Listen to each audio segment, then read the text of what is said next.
covering Northern California. You're watching Action News Now. Breaking news.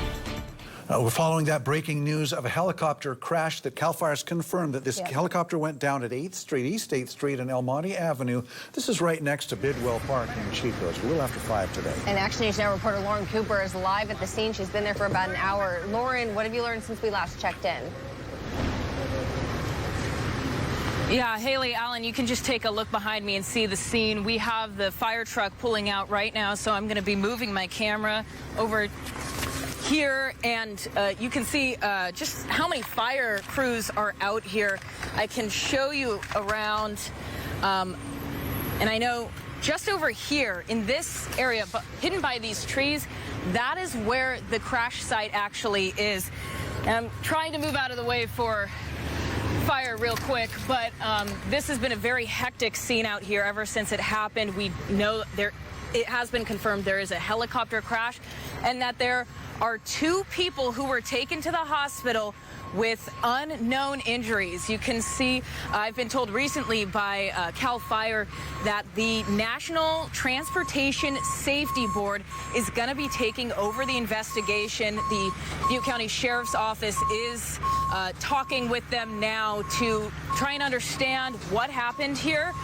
And then just over here in this area, a neighbor says that is where the plane came from. So it flew overhead over here, just over her car, and was incredibly close before crashing in a backyard over here. Now, I'm going to move out of the way more for this fire truck real quick.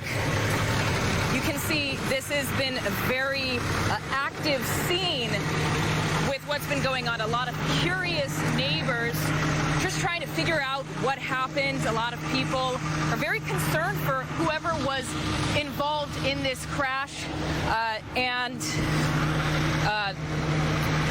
We're still working to figure out more of exactly how this happened. CAL FIRE tells me that it's incredibly difficult to actually see the crash over there. It's covered by trees, it's scattered in leaves, and when I got here, there was no visible smoke in the area. I'm still working to confirm whether or not there was actually a fire that needed to be put out. I've been told by CAL FIRE it is standard protocol to bring the hoses out to the site regardless of if there is an actual fire. But again, we are working to learn more information about what exactly the condition of those 2 people taken to the hospital is. We're going to keep you updated as soon as we learn more. I'm Lauren Cooper, reporting live in Chico with Action News Now. Coverage you can count on. Thank you, Lauren. You can also keep tabs on this situation on our mobile app as well as actionnewsnow.com. The city of Chico filed its final response in its effort to get the Warren settlement agreement thrown out. Now, as we reported, the Warren settlement is the agreement the city made to stop a lawsuit over how it was clearing homeless camps. Now, in the city's response filed Friday, it proposes it should be allowed to change and enforce its own city code. The city also wants to get rid of disputes resolution meetings with the people who filed the lawsuit. However, the city did agree to keep running the pallet shelter until January 14th of 2027 and the alternate homeless site until December 31st of this year. But the city asks all other aspects of the order be lifted so that it can quickly address threats to public health and safety. Now, the city says the plaintiff's opposition is largely based on if the agreement is dropped. Now, the court could rule at any time of its choosing. The city manager expects a ruling, though, within the next 4 weeks. Now here's a live look of Butte County from the Alert California camera, and it's beautiful out there, but it really does still kind of look and feel like summer right now. And feel indeed. Thank goodness for air conditioning. How you've been tracking that? Are we going to see any relief soon?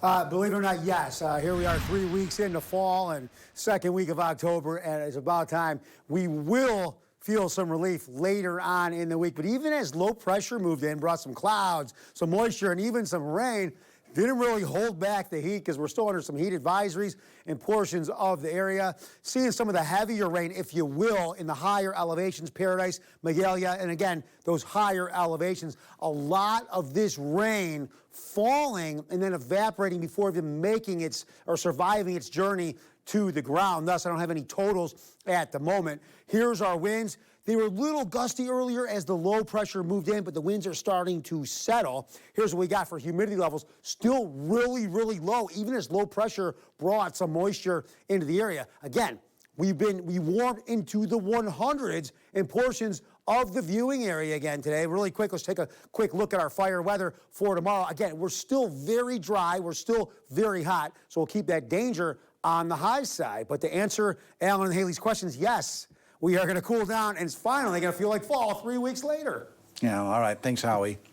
The search continues for 19-year-old murder suspect Andrew Greer Herrera. Police say they've arrested 18-year-old Trayvon Evanoff for being an accessory to the killings in Reading. We first told you about the deadly mass shooting early Friday morning. Police say just before 3 a.m., Greer Herrera shot and killed 2 men and wounded 3 others. We told you police arrested Evanoff in Sparks, Nevada yesterday. Now, there's now a $10,000 reward for information leading to Greer Herrera's arrest. Police say he should be considered armed and dangerous. If you see him, call 911. The family of missing Reading woman Nikki McCain showed up this morning as her husband, Tyler McCain, appeared in court for traffic and court order violations. Justice for Nikki. Justice for Nikki. Justice for Nikki. We told you back in July when police arrested Tyler McCain for driving on a suspended license in a truck without a license plate. Well, during that traffic stop, deputies say they found live ammo, which they say violates a court order which says he can't have guns or ammo on him. Today, we spoke with Nikki's family about their search for justice. I appreciate everybody that has put 1, 2, and 3 into this. Justice for Nikki is what we're looking for, and that's what we shall receive. While that family might have a lot of questions, to be clear, Tyler McCain is not an official suspect in his wife's disappearance. Nikki has been missing since May 17th. That is 143 days ago. The CHP says a man is dead after a car hit him on Interstate 5 near Liberal Avenue in Corning. The CHP says the driver who hit him stopped in the road and was hit by another vehicle. Action News Now was on the scene as crews investigated. Both drivers were taken to Enloe Health in Chico, and officers say the victim is a 39-year-old man from Corning whose name won't be released until family is notified. The town of Paradise says former Mayor Jody Jones passed away unexpectedly Saturday at the age of 68. Jones joined the town council in 2014 and was re-elected 2 days before the devastating Camp Fire. She served as mayor before, during, and after the fire, helping to lead the town and the community through recovery. Current Councilman Steve Crowder says it was an honor and privilege for him to work with her and that she'll be deeply missed. Community leaders gathered in Oroville to come up with a game plan to tackle wildfire risk and prevention on federal land. They also addressed the Farm Bill, which the House of Representatives is aiming to pass next month.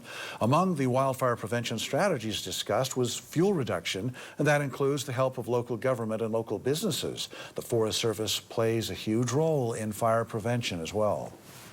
If we're managing the forest in a proper way, meaning that we're harvesting and dealing with that undergrowth, we can keep it from rising to a temperature that just devastates the area. At the round table, they addressed how the Forest Service is understaffed and has a lack of funding. Solutions include a better partnership between local and federal agencies to preserve and manage the wildland all around our communities. Today, county elections officials mailed out ballots for the November election. Butte County says registered voters should expect their packet by October 16th. If you do not receive your vote by mail ballot packet by October 17th, call the elections office. In Shasta County, you can also vote in person beginning today at the elections office in downtown Reading. Ballot drop-off locations open tomorrow. And if you still aren't sure who you're voting for, there is a chance for you to learn more about what and who will be on that ballot. Tomorrow in Red Bluff, head to the Veterans Hall to hear from candidates running for City Council. There will be a meet and greet at 5:30. The forum begins at 6. The Butte County League of Women Voters is also holding a forum tomorrow for Oroville City Council candidates.